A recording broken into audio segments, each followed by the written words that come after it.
Well, Mm-hmm. you're back. I am back. Thank you for having me back. Well, we missed you a couple of nights ago. Really and truly? I wasn't here on the couch yesterday. Nope. You weren't here on the couch yesterday. I was not. Oh, I'm so sorry. Okay. We weren't here on the couch yesterday together. We were not. But we're back today, and you were missing the last time we were here. I know. You weren't feeling well. I was not feeling well. However, what I have noticed is that girls, your 40s will tell a thing, won't it? So is that I'm not 100%, but I'm better than I was that day. But it is what it is. You just got to do what you got to do. Well, we're glad to have you back, Myrtle. Well, thank you. I'm glad to be back, Mert. Well, so the last time when you weren't here, mm-hmm. girl, I told the best friends about how we bought our house, our first house. Mm-hmm. I told the best friends about the wedding proposal. I surely hope you did it justice, because normally I tell that story because I go through all of the details. But I will say this, I'm sure for those who have heard it before, it was probably even better to have it coming from you anyway, to hear your perspective. Because you planned it and you did all. So you have a lot of behind the scenes information that even I don't have. Well, perhaps. Perhaps. Mm-hmm. So that was pretty much what we talked about last time. Oh, so that's pretty much where we left off last time. Aww. So the best friends were on a romantic high, so to speak. Are you able to push that from the comments? The best friends were on a romantic high the last time, we talked. Okay. And so I said, well, it would be good to wait a day or two until Chaun is feeling better, and then we'll come back and we'll continue the story. I love it. All right. So at this point, things are looking up. Mm-hmm. We've been in our first house for about a year or so. Just about. Just about a year. We've been in our first house for about a year or so. We're newly engaged at this point. Yeah. So the next obvious thing that one would do is to get married. Well, plan a wedding. Yeah, plan a wedding. Mm-hmm. So, girl, we're looking at the landscape of the thing, girl. We're looking at the world, and we like, girl, listen, gay marriage was very new. See, y'all are seasoned in gay marriage now. Mm-hmm. But see, back then, gay marriage was very new. And so you could not legally get married everywhere. Right. There was only a few places where you could. There were only a few states where you could get married. Mm-hmm. So Chaun and I looked at the map, and we said, well, girl, we don't want to go there. We don't know nobody here. And if we are honest, we don't even know nobody here. We didn't know nobody in any of the places that it was where we could do it. No. So we just drew a string. Right. And we landed on Iowa. Yay. Girl, probably the only black people in the whole state. But we decide, we said we're gonna get married. We said we were gonna legally do it and not tell anybody. We were gonna do an old nasty courthouse wedding. Mm-hmm. And then we were going to, plan a bigger wedding later on. Yeah, because the fact of the matter is, even though we were going to have a wedding ceremony, like we ended up doing, that was fine, but it wouldn't have been legal and binding. So we had to do the legal and binding part, and we were like, well, we don't want to have our wedding in Iowa, so yeah, nobody's coming to that. So so we had to, and to this day, there's a lot of people that still don't even know this story. Yeah, they don't know the story. No. They don't know the story. Mm-mm. So after the proposal, we get home, we start looking at all of the things, girl. We're looking at all the options. We're looking at venues. We're talking about big wedding, little wedding. Do we want a wedding party? Do we not want a wedding party? We're going through all of the different motions. And of course, just like friends, girl, everybody got 2 cents, but nobody got $1. Right. Everybody got 2 cents. Mm-hmm. Make sure you catch that now. But ain't nobody got $1. Okay? Yeah. So everybody was like, you should do it like this, you should do it like that. You should do it like this. What about that? Mm-hmm. So we looking at the calendar. At this time, it was like the summertime when we got engaged. I believe so. It was like summer, fall, perhaps. But yeah. So it's summer, fall. We're looking at the calendar and we say, you know what? I say, you know, my birthday. Mm-hmm. My birthday, Mert, is a good time for us to get married. The for real one. The legal marriage. Yeah. You know, for us to do the courthouse joint. Mm-hmm. I said my birthday is a good time for us to get married. I said because it has sentimental reason for me. Mm-hmm. Not only is it my birthday, but it's also my grandparents' wedding anniversary. Mm-hmm. At the time, they had been married 55 or so plus years, you know, something like that, 50 something years. Mm-hmm. And I told Chaun, I said, you know, I was born on their wedding anniversary, and it would be a treat to share the same anniversary. Right. So Chaun and I decide, just the two of us, we said we weren't going to include no friends, we weren't going to include no family, we weren't going to tell nobody. So just the two of us decide for my birthday weekend that year, girl, we're going to pack up, we're going to go to Iowa City, Iowa, we're going to go to the courthouse. You know, we're gonna have everything and everybody in place. And girl, we're gonna say these 3 words or 2 words, you know, however you want to put it. Right. I love you and I do. Right. And that was it. So, but it was fun because we just made it into like a weekend trip, like a getaway. Mm-hmm. And so even though that's what we were doing, you remember how we had to hire witnesses? Yeah. Who were those people and where did you find them? I don't know who those people were. The officiant. Because when we set everything up, she was like, do you have witnesses? We was like, no. She's like, don't worry, I got it. Yeah. Didn't she say it's going to cost an extra? And she was like, it was extra like $25, $50 or something like that. I said, sure, why not?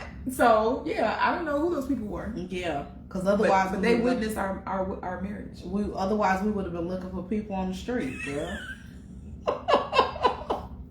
Yeah, we would have been down. We would have been down at the college because you know we weren't far from the college. Yeah, we'd have been down at the college, asking college students, "What time is your next class?"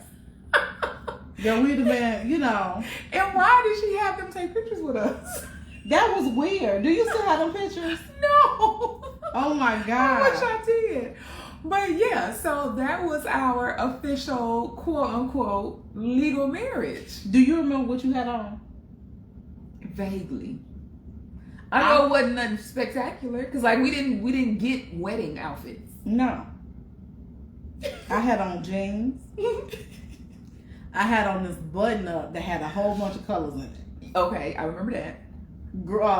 Orange was the main color. Yes. Then on top of the button, sweater. Right on top of the button up, I had my orange sweater on, and I had my hair in a ponytail, very similar to this bun situation. Mm-hmm. The only thing was, it was my ponytail. It was your piece. My ponytail. It was my ponytail. But I had my ponytail bun girl situation, but it was very much so given like this. Yeah. Absolutely. And I have no idea what I had on. Girl. I don't know. Yeah. We're going to have to see if we could dig out that picture of us under that tree. Under the tree. Yeah. So that was our legal marriage. Mm-hmm. And we spent the weekend and we hung out, and it was nothing to do in this town, but it was a college town, and we just made the best of it. And then we came on back home. I remember, so the hotel was nice. I remember the hotel, was it connected to like a grocery store? Mm-hmm. And we went down and got snacks. And this was before Netflix was big. Yep. So this was very much so like, go rent some movies from the Red Box. Yep. We went and rented a couple movies from the Red Box. You know, stayed up watching movies. Like, it was very much so like a random weekend. And for those who have the book Moments of Redemption, we went into a little bit more detail, but we'll save those for the book. Make sure you have your book bundle. You have your book bundle. Yeah. It was a nice weekend. I'll just say that. So we get back from that weekend. So that was the weekend of March 21st that year. Yep. We get back and we immediately get back into grind mode. Yeah. Because now we got to plan the big wedding because nobody knows we're married. Right. No, we're married, but nobody knows that we're married. On top of the other 60,000 plates we had spinning. Right. So Chaun immediately goes into wedding planning mode. Mm-hmm. She got this little book, this little bride-to-be book that's checking off all the different things. Have you made your floral arrangement? Mm-hmm. Have you ordered your centerpieces? You know, she's working the list, the to-do list, girl, in the order that the book tells you to work it. Yep. We picking our wedding venues. We're going through all of the motions, girl. I don't even know how it became a thing. At some point, somebody talked me into wearing a dress. At some point, let me say it again for the people in the back. At some point, somewhere along the line, somebody talked me into wearing a dress. And you were gorgeous. I ended up at David's bridal, girl. And I ended up on the podium. You know, the little platform where you got to twirl around in front of all the mirrors. And you have to say yes to the dress. Yes. See? You said yes. No, you said yes. You said yes. Y'all said yes. Okay? Y'all said yes. And you were beautiful. See, it was so very non-traditional. It was so very non-traditional. Even for gay weddings, it was non-traditional. But the bride was there witnessing me getting a dress. And you hear what the lady just said. She said, Candy, you were beautiful. You were beautiful. See, me and beautiful. See? You were stunning. What a conundrum. No, it's fine. You know, I don't know. Lauren said, yes, I'm reading it now. Yes. So, I mean, it's one of those things where I was just like, OMG with this dress. So we're planning the wedding, and we have an amazing wedding. Sean's family was there. Some of my family was there. Some did not come. Some expressed complete disapproval. Let me be very clear, because now everybody is extremely close to Sean. Now everybody have a good relationship with Sean. But when we retell history, we have to make sure we tell the story correct. Yeah. My grandmother, grandfather, aunt being my mom's sister, these are the people who were completely opposed to coming to the wedding. Yeah. They were completely opposed to it. They didn't want no parts of it. So I had a lot of family support, but it was like my mom, my brother, aunts and uncles, like extended family, cousins, you know, it was more so that. Yeah. But my grandparents and my aunt, they didn't come. Wanted to see pictures, wanted to be nosy, but they didn't want to be there. They didn't come. So aside from that, I get past it because, hey, it's your special day. You want the people there to be very clear on how they feel about you and how they feel about this special moment in your life. Hindsight being 2020, I wouldn't have had it no other way. And if I'm transparent, if I got married tomorrow, I probably wouldn't invite. Well, one of them is deceased, but the two that are living, I wouldn't even extend the invitation. But for me, I think it was an amazing day. Yes. What was your perspective? I think it was an absolutely amazing day. Now, this is the funny part, because I talk to so many women who are like, when I was a little girl, I imagined my wedding being like this and having this type of dress. Like, they have this whole idea in their minds. I was not one of those little girls. Really?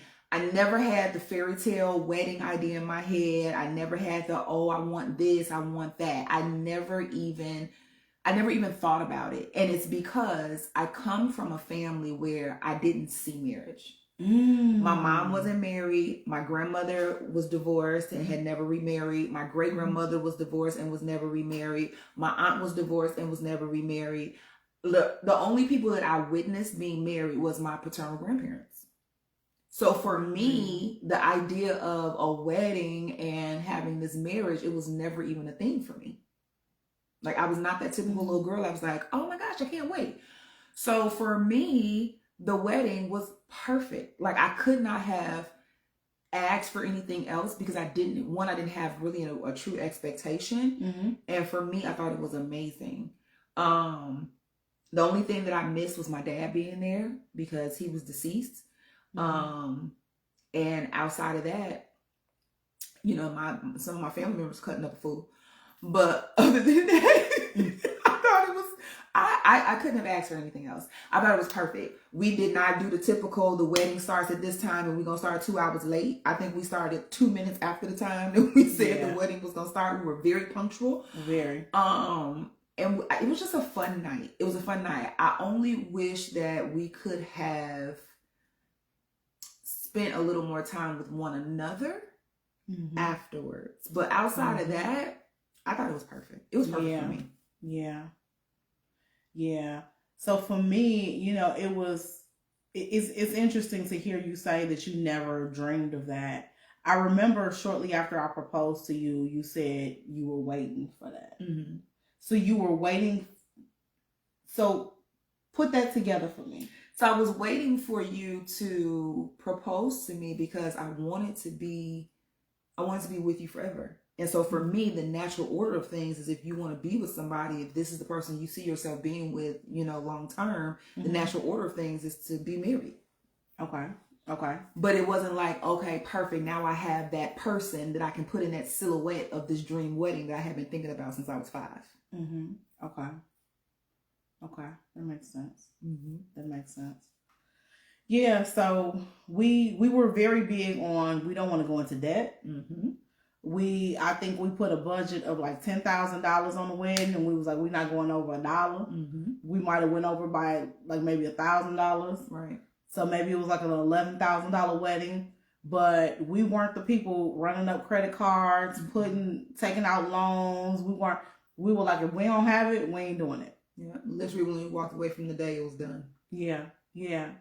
So that was our experience.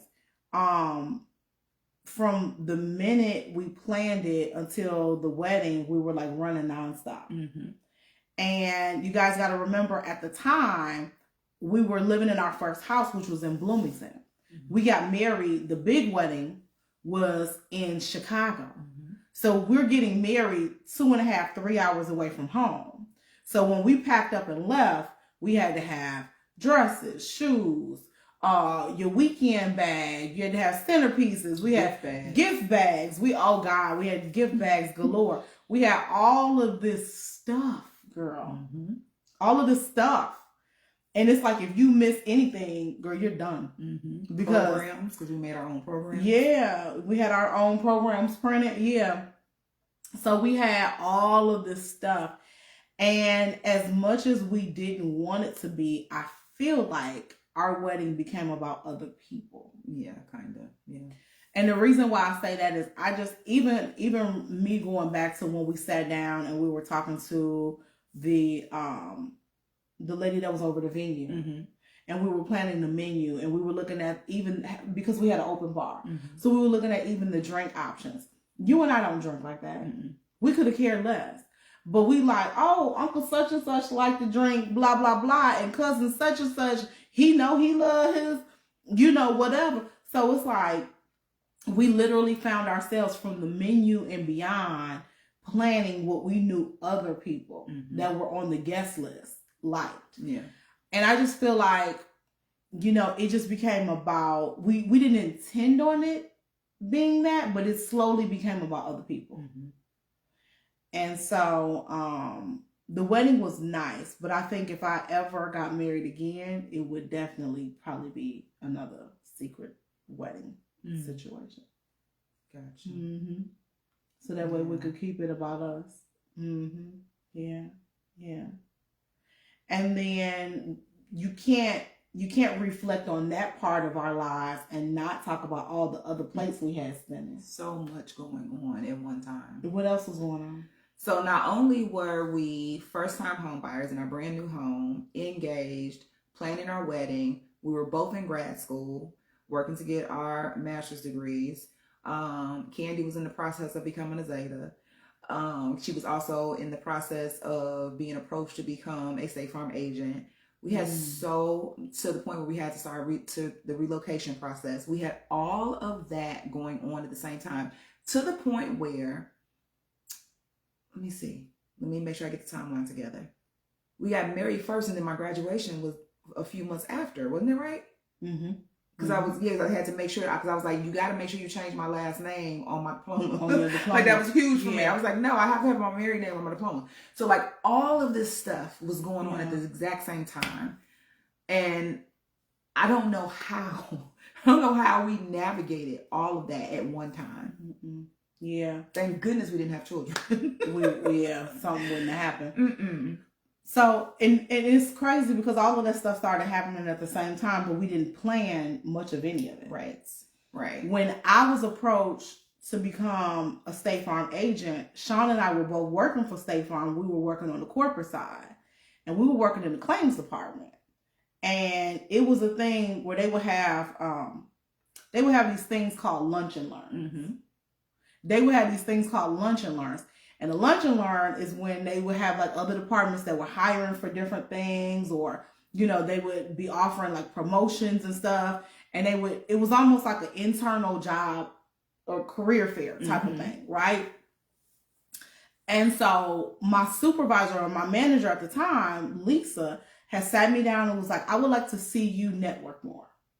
Like, I see the path that you can go in this company, and I really think that you networking would be like something that would be good for you.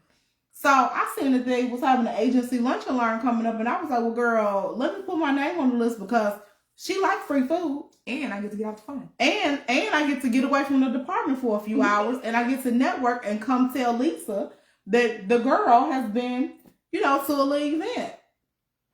Girl, I go down there, they see this little chocolate, well-spoken little face. Girl, they see this little young tender, I'm in my 20s, and they see the next State Farm commercial, girl. They see the Black Dream flashing in front of them. I'm not knowing it, girl. They see me all over billboards in Chicago, girl. They see me on the damn ride. They see, you know, and I'm not knowing it. So they applying heavy pressure. Like, this is what you really should think about doing. This is what you should do. And I'm telling them, I don't want to do that. And I'm hearing, girl, you got to have all this money to open you, a State Farm agency. You have to, it's almost like a franchise, girl. You got to have all this money and you got to go through this grueling process. And I'm like, girl, why would I do that? I don't want this. So the more I kept saying I don't want it, the more the girls and the people in the lunch and learn kept like applying pressure. So by the time it's over, I go back upstairs to the department. I'm telling Chaun, like, girl, this might be the move. And I was like, so then I'm talking to my mentors, other women that are in management much higher than Chaun and I, that really have taken a liking to us. And they like, you need to do this. This is going to set you up. So I'm like, girl, what? Within like 2 months, girl, like that, I had interviewed, put together a business plan, did a full presentation in front of vice presidents and directors and all of this stuff. And they had offered me a spot. And I'm telling Chaun, I'm like, the company is relocating us. If our house don't sell in 30 days, girl, they going to buy the house from us, pay us cash, relocate us, move everything. Like, we don't have to do anything. And Chaun was like, huh? And so she was like, well, what about my job? And I'm like, well, we're married now. So now, look, you all in. So you now. To the point where I had to talk to my mentor because they were grooming me for management. And so I was like, well, Candy has been approached with this opportunity and she really wants me to come into the agency and help her with the agency. And they're like, but so many words was like, well, what you gonna do? Like, you have already had in your mind that you were gonna go into management, and so are you just gonna abandon that? So I had to talk to both of my mentors about that, like weigh the pros and cons and all of that. And like, it was a source of conflict a little bit for me because I was like, for both of us. So, okay, well, what am I gonna do here? Yeah. So it was definitely a point of contention for us because I was like, I'm being pulled here. I need your help. Like, I got to build a team out. My team will be best built if I have somebody that's the nucleus that I could trust, and we build around that. And so Chaun was just like, no, we need stability. We need some guaranteed money because if you're going to go over here and open this thing, you no longer guaranteed a check. You get a lot of money to get it going, but it takes a lot of money to get going too. So like, we were really going back and forth. And in the process, I became a Zeta. In the process, Chaun finished her master's degree a semester or so before me. So Chaun, has now gotten her MBA at that point. And we're just in this whirlwind. Mm-hmm. We're just in this whirlwind. So we end up moving up towards Chicago and finding a house, being this house. Mm-hmm. We ended up finding this house, and life just starts to change for us very, very, very fast. Yes, very quickly. Very, very, very fast. Mm-hmm. But in the process, right after we got married, you guys have to know and understand this, because it helps you to understand things in the future. We were so busy on this hamster wheel, even years ago, that we got married. We had the big wedding on a Saturday. Mm-hmm. We decided we weren't going to spend any more money. We had already spent the 10 or 11 grand for the wedding. We decided we're not going to spend no more money. We're not going to do the traditional thing and do the honeymoon, go to Vegas, go to Hawaii, Jamaica. We're not doing none of that. We're about to open this business. So we're putting our resources into the business. We're not going to go on a honeymoon. We get married on Saturday. We back to work on Monday. Let me say it again. Somebody missed it. We have this big, grandiose wedding on Saturday. Monday, 8 o'clock in the morning, we back to work. Mm-hmm. We both back to work. It's go time. To the point where I know for sure some of my coworkers was like, "Why are you here today? What are you doing here? Girl, I gotta work. What you mean? What am I doing here?" We spent the night in a hotel. Remember, we spent the night at the hotel that we got married at. Because that next morning, that Sunday morning, we woke up and had breakfast with family. Mm-hmm. Then we went to the other hotel. Mm-hmm. And we stayed overnight. And then that next morning, we was back to work. We were back to work. We left no time to enjoy each other. And you don't know what you don't know, because we kept kicking the can down the road saying, oh, we're sacrificing now because we're going to have, the fruit of our labor later. Yeah. We'll be able to enjoy, as much time as we want together. Mm-hmm. That was the dream or the thought. Yeah. And then now we get back home, and it's the reality of we looking around that house and we only been here like 2 years. We just got everything just so. Mm-hmm. Girl, we had redecorated every room. We had painted. We were in the process of finishing the basement there. Mm-hmm. Yep. When we got relocated. And that was around the time, the 2008 through 2010, when the real estate market went down. Mm-hmm. That was when all that happened. Yep. So in the midst of us relocating, the real estate market crashed. So that's when banks are saying, girl, you might qualify on paper, but we trying our hardest. We're not really lending like that. Mm-hmm. Mm-hmm. And everybody who's in the mortgage industry was just jumping out the industry. Our loan officer, I literally talked to that man every day and was like, what is going on? Yeah. We have perfect credit. We had no issues getting approved before. We have made every payment on time or early. I am trying to figure out what the holdup is. And he was like, banks are just like every chance I feel like it's getting to the closing table, they have another contingency or another thing that they want to look at. Mm-hmm. And we were jumping through so many hoops to the point where our house, our first house sold. We had to move. It sold. We're still hung up in underwriting, getting approved for this house. Yep. So we got to have somewhere to go. Mm-hmm. So State Farm says, okay, Candace and Sean, we will pay for you to be in a hotel room during the time you are in underwriting, pending for your home. Right, exactly. So they paid for us to be in a hotel. We thought it was going to be every bit of a couple of weeks. Our stuff is in storage. Girl, we thought this was going to be a couple of weeks. It ended up being almost 2 months. Yep.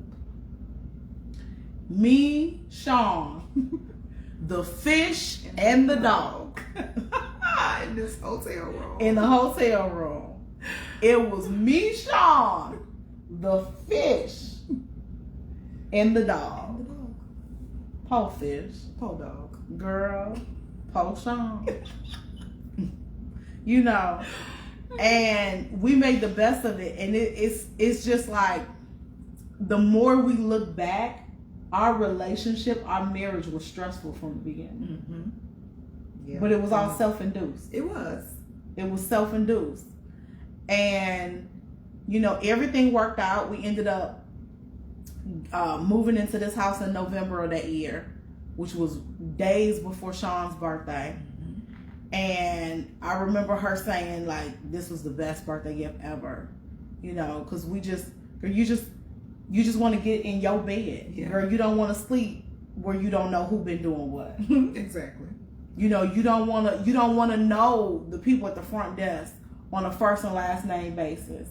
You don't want to know who just got fired because, you know, they ain't been to work in a few days. You don't want to know all that. That's too long at a hotel, girl. Yeah. We started to know the intimate details of the hotel, and I'm like, girl, I don't want to know this stuff. Right. I want to know my house, your house. Mm-hmm. But everything worked out, and we ended up moving here in November of that year. Mm-hmm. And yeah, and it was a period to a very long sentence. Because once we actually got into our home, everything else was kind of dying down. Mm. And then I would say that was the calm before the next storm.